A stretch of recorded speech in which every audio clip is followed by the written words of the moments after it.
Future సిటీలో land కొనాలని ఆలోచిస్తున్నారా? అయితే వెంటనే మాకు కాల్ చేసి పూర్తి వివరాలు తెలుసుకోండి. ఫ్యూచర్ సిటీలో ప్లాట్ కొనండి. ఫ్యూచర్ లో మీరు కోటీశ్వర్లుగా మారే అవకాశం కోసం వెంటనే మాకు కాల్ చేయండి. నమస్కారం. కార్తీక పురాణం 6వ రోజు పారాయణలోకి వచ్చాం. వశిష్ఠ మహర్షి చెప్తున్నారు, కార్తీకంలో శ్రీహరిని ఎవరైతే అవిసె పూలతో పూజిస్తారో వాళ్ళకి చాంద్రాయణ ఫలితం లభిస్తుందట. గరికతోటి కుశలతోటి పూజించే వాళ్ళు పాపముక్తులై వైకుంఠాన్ని పొందుతారు. చిత్రవర్ణ వస్త్రాన్ని శ్రీహరికి సమర్పించిన వారు మోక్షాన్ని పొందుతారు.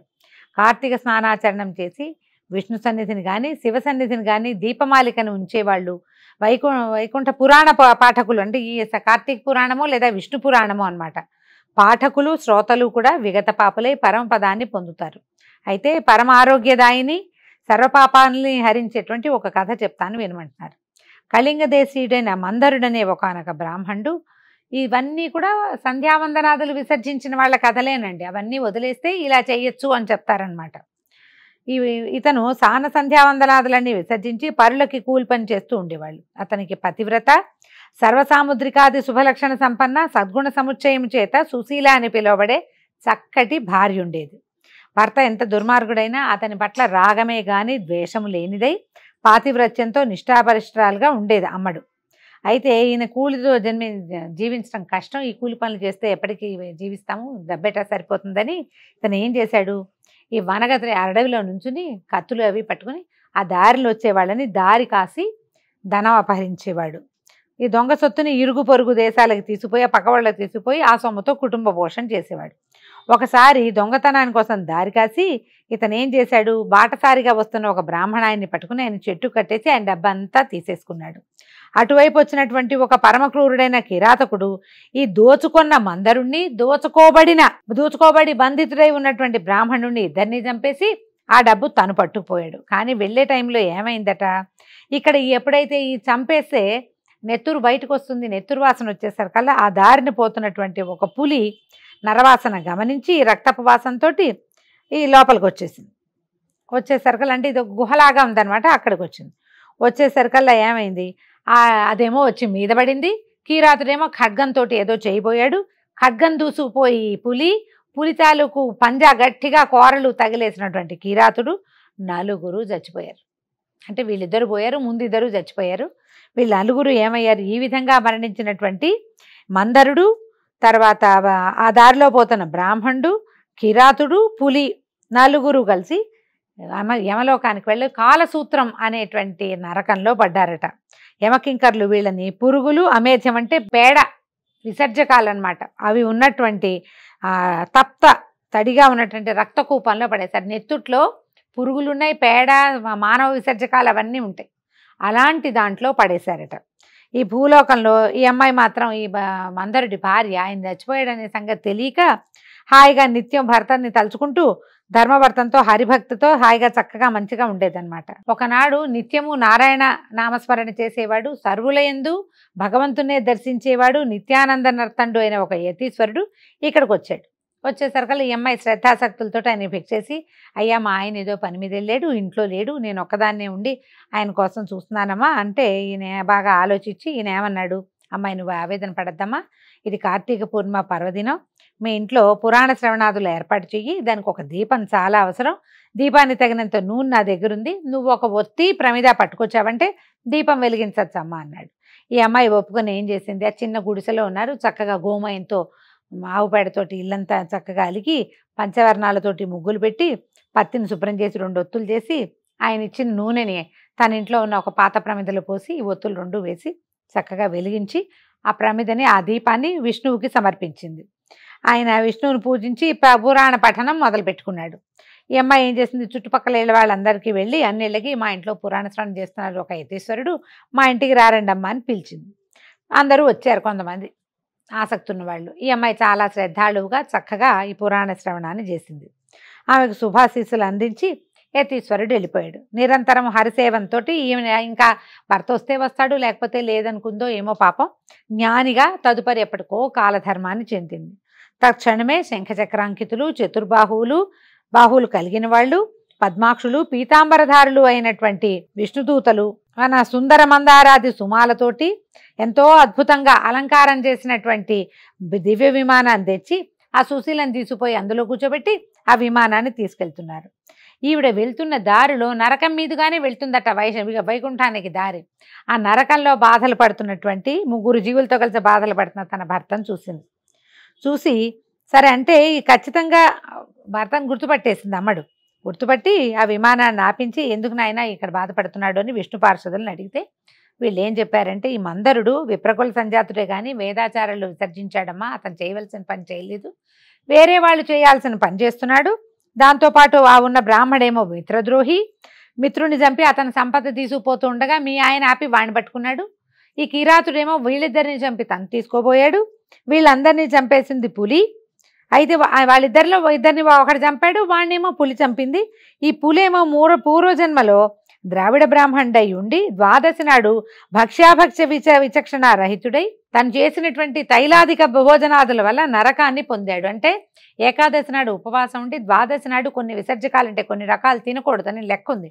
ఆ లెక్క ప్రకారం తినకుండా అతను భక్షణం చేయటం వల్ల అతను కూడా నరకాన్ని పొందాడు. తర్వాత పులిగా పుట్టాడు. వీళ్లతోటి గొడవతోటి కిరాతుడితో వచ్చిన గొడవలో అతను కూడా నరకాన్ని చేరాడు. ఈ నలుగురి నరకయాతనకి కారణం ఇదేనన్నాడు. అనేసరికల్లా ఈవిడ అడిగింది విష్ణుదూతల్ని, అయ్యా ఏ పుణ్యం చేస్తే వీళ్ళకి ఆ నరకం తప్పుతుందో చెప్పమంటే వాళ్ళు ఏమన్నారు, కార్తీక మాసంలో నువ్వు చేసినటువంటి పురాణ శ్రవణ ఫలితాన్ని ధారపోయటం వల్ల నీ భర్త పురాణ శ్రవణార్థమై నువ్వు ఇంటింటికి వెళ్ళి ప్రజల్ని పిలిచి పుణ్యం ధారపోయటం వల్ల మిత్రద్రోహి అయిన బ్రాహ్మణుడు ఆ పురాణ శ్రవణార్థం కోసం నువ్వు అసలు పురాణ శ్రవణం కోసం నువ్వు సమర్పించినటువంటి 2 ఒత్తుల పుణ్యాన్ని 2 ఒత్తులు పెట్టి దీపం వెలిగించింది కదా బ్రాహ్మణానికి, ఆ యతీశ్వరుడికి ఇచ్చింది. ఆ ఫలితాన్ని చెరుసగంగా ధారపోయటం వల్ల కిరాతుడు వ్యాఘ్రము నరకాల నుంచి ముక్తి పొందుతారమ్మా అని చెప్తే వాళ్ళు చెప్పిన విధంగా ఈవిడేం చేసిందట, తనకున్నటువంటి పుణ్యాలని ఈ నలుగురికి ధారపోసేసరికల్లా నలుగురు నరకం నుంచి విముక్తులై దివ్య విమానారూఢులై సుశీల్ని పరిపరి విధాలుగా ప్రశంసిస్తూ మహాజ్ఞానులు పొందే ముక్తి పదానికి తీసుకుపోబడ్డారు. కాబట్టి కార్తీకంలో చేసేటువంటి పురాణ శ్రవణము వలన హరిలోకము తప్పకుండా పొందుతారని తెలుసుకో అని చెప్పారు. తర్వాత చెప్తున్నారు, కార్తీక మాసంలో వచ్చే సోమవార మహాత్మ్యం విన్నావు. సోమవారం ఎంత ఫలితాన్ని ఇస్తుందో అంతకంటే కార్తీక శని త్రయోదశి 100 రెట్లు. ఒకవేళ కార్తీక మాసంలో త్రయోదశి నాడు శనివారం త్రయోదశి కలిసి వస్తే అప్పుడప్పుడు వస్తాయండి. అలా వచ్చినప్పుడు అది చాలా అద్భుతమైన ఫలితాన్ని ఇస్తుందట. దాంతోపాటు ఇంకేం చెప్తున్నారు, కార్తీక పూర్ణిమ 1000 రెట్లు, శుక్ల పాడ్యమి 1,00,000 రెట్లు, శుక్ల ఏకాదశి 1,00,000 రెట్లు, ద్వాదశి లెక్కలేనంత అనంతమైన ఫలాలని అదనంగా ప్రసాదిస్తాయి.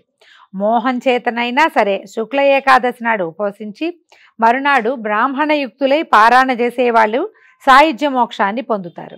ఈ కార్తీక శుద్ధ ద్వాదశి నాడు అన్నదానం చేసిన వారికి సమస్త సంపదలు అభివృద్ధి చెందుతాయి. సూర్యగ్రహణ సమయంలో గంగా తీరంలో 1,000,000 మంది బ్రాహ్మణులకు అన్న సమారాధన చేయటం వల్ల ఎంత పుణ్యం కలుగుతుందో అంత పుణ్యము కేవలము కార్తీక ద్వాదశి నాడు ఒక్క బ్రాహ్మణుడికి ఆయనకి అన్నం పెట్టడం వల్ల కలుగుతుంది. ఈ బ్రాహ్మణ నియమం ఎందుకంటే ఆ కాలంలో అట్లా ఉండేదండి. బ్రాహ్మడికి పెడితేనే ఫలితం లభిస్తుందా అని మళ్ళీ ప్రశ్నించుకోవద్దు. అన్నం ఎవరికి పెట్టినా ఫలితం లభిస్తుంది. అన్నదానం ఎవరికైనా చేయొచ్చు. కాలానుగుణంగా చెప్పుకోవాలి కదా మనం. ఇది పురాతన కాలంలో చెప్పబడిన పురాణం కాబట్టి ఆ కాలంలో విధానం అది కాబట్టి అట్లా చెప్పారు. 1000 గ్రహణ పర్వాలు, 10,000 వ్యతిపాత యోగాలు, 1,00,000 అమావాస్య పర్వాలు ఏకమైనా కూడా ఒక్క కార్తీక ద్వాదశిలోని 16వ వంతు కూడా చేయవని తెలుసుకో. మనకు ఉన్న తిథులలో పుణ్యప్రదాలైన తిథులు ఎన్ని అయినా ఉండొచ్చు కానీ వాటన్నిటికంటే కూడా సాక్షాత్ విష్ణు ప్రీతికరమైన ఈ కార్తీక ద్వాదశి అత్యంత ఫలప్రదమని మర్చిపోవద్దు. మనం ఇది 6వ రోజే వింటున్నాం కదా. ద్వాదశికి ఇంకొక 6 రోజులు ఉన్నాయిగా. ఆ రోజు విధి విధానం ఏంటో మనం తర్వాత భాగాల్లో తెలుసుకుందాము. అయితే ఏకాదశి నాడు రాత్రి యామం ఉండగా కార్తీక శుద్ధ ద్వాదశి నాడు క్షీర సముద్రం నుంచి శ్రీహరి లేస్తాడు. అప్పుడు నిద్రించి ఈ కార్తీక శుద్ధ ఏకాదశి నాడు లేస్తాడు కదా, అది లెక్క. అయితే అందుకని ద్వాదశి చాలా విశేషమైందని చెప్తారనమాట. శయనేకాదశి నుంచి ఉత్థాన ఏకాదశి దాకా ఉన్న 4 నెలల్ని మనము చాతుర్మాస్య దీక్షగా యతులు ఋషులు వాళ్ళంతా పాటిస్తారు. మనలో కూడా కొంచెం పెద్దవాళ్ళు పాటిస్తారనుకోండి, అవకాశం ఉంటే చేస్తాము. లేకపోతే దీన్ని ఇట్లా చేయొచ్చు. దీన్ని ఈ రోజుని హరిబోధిని ద్వాదశి అని చెప్తారు.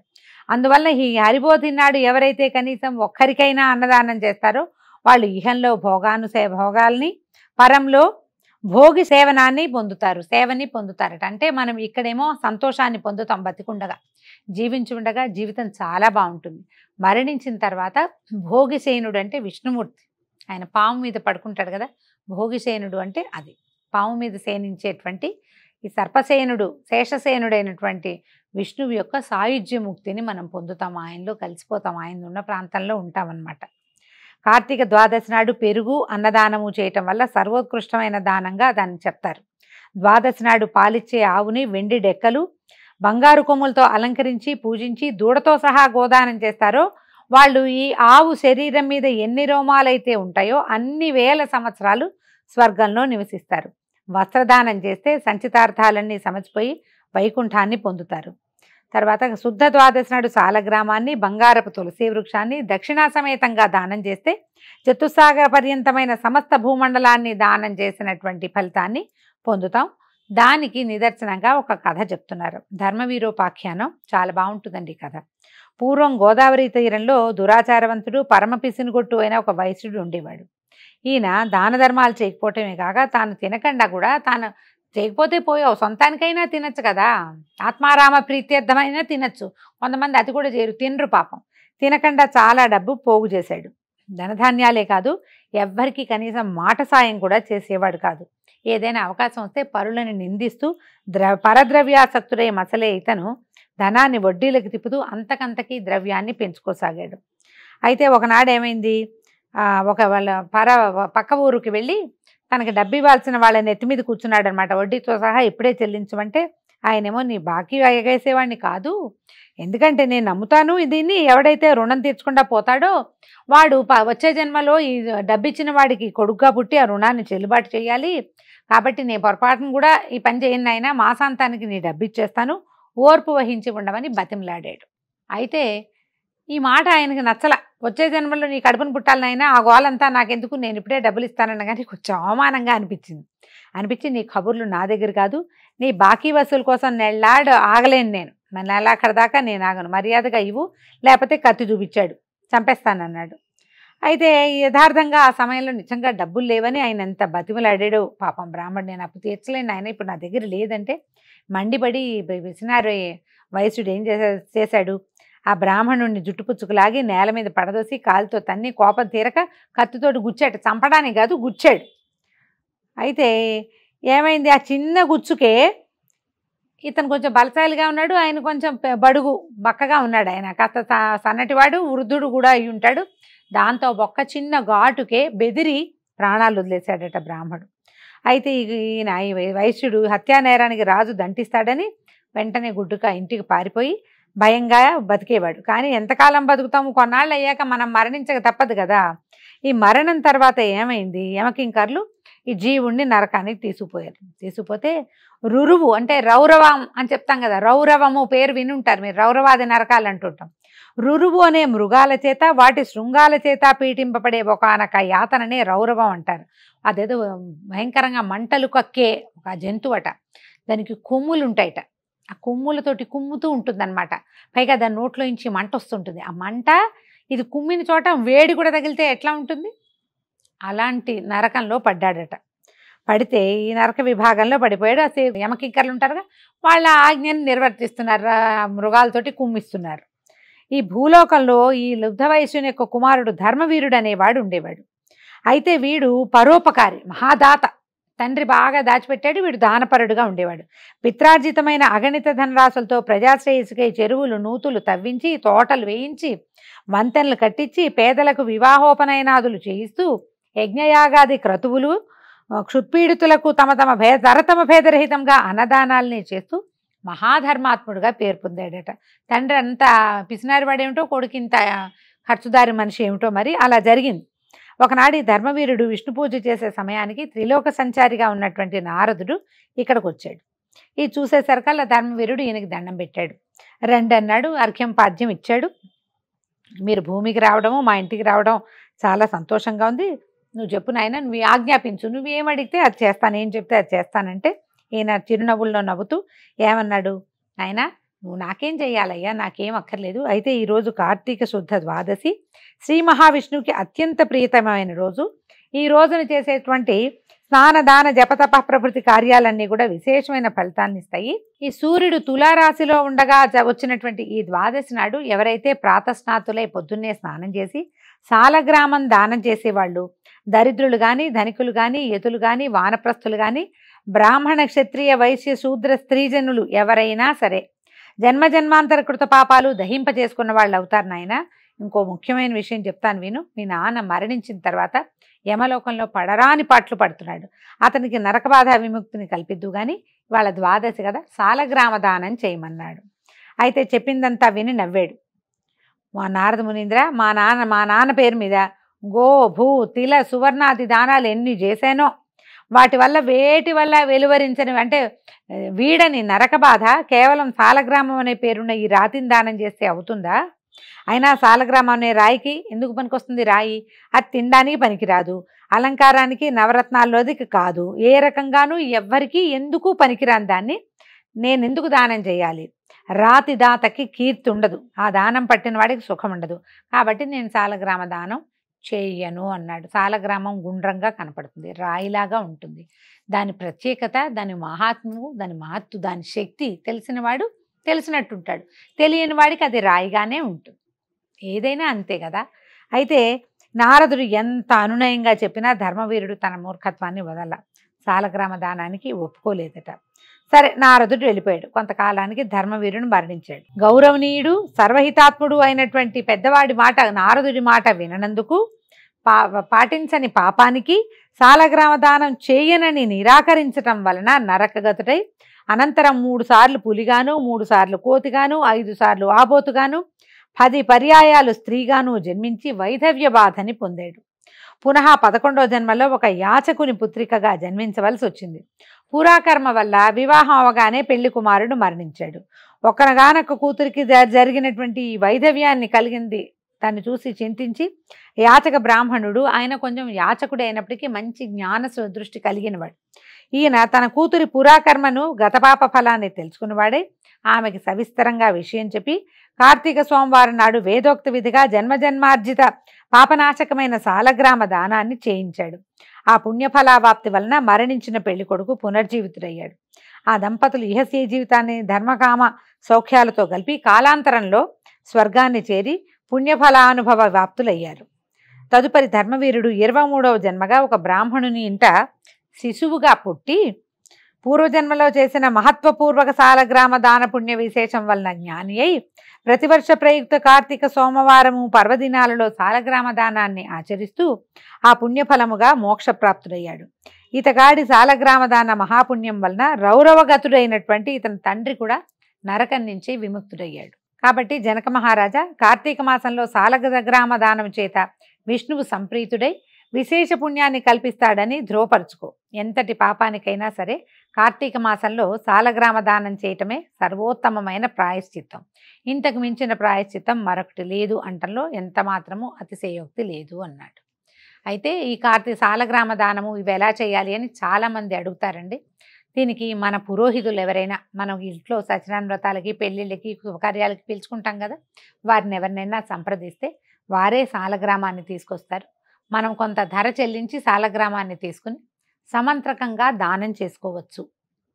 లేదా ఎక్కడి నుంచైనా ఈ మన నేపాల్ ఆ వైపు నుంచి దొరుకుతాయండి కొన్ని పూజా సామాగ్రి స్టోర్స్లో కూడా. అవకాశం ఉంటే తెప్పించుకోండి ఒక సాలగ్రామాన్ని. ఒక్కసారైనా జీవితంలో చేస్తే మంచిది. పురాణం మనం ఏటా వినేవాళ్ళైతే కనుక ఈ ప్రయత్నం చేసుకోవచ్చండి. ఎవరికైనా సమంత్రకంగా ఇస్తే ఫలితం, ఒకటి కొనుక్కొచ్చి చేతిలో పెట్టడం అని అనుకోకండి. మంత్రవిధిగా కనుక ఇస్తే విశేషమైన ఫలితం లభిస్తుంది. దీంతో 6వ రోజు పారాయణ పూర్తయిందండి. రేపు ఉదయం 7వ రోజు కార్తీక పురాణంతో మళ్ళీ కలుసుకుందాం. నమస్కారం.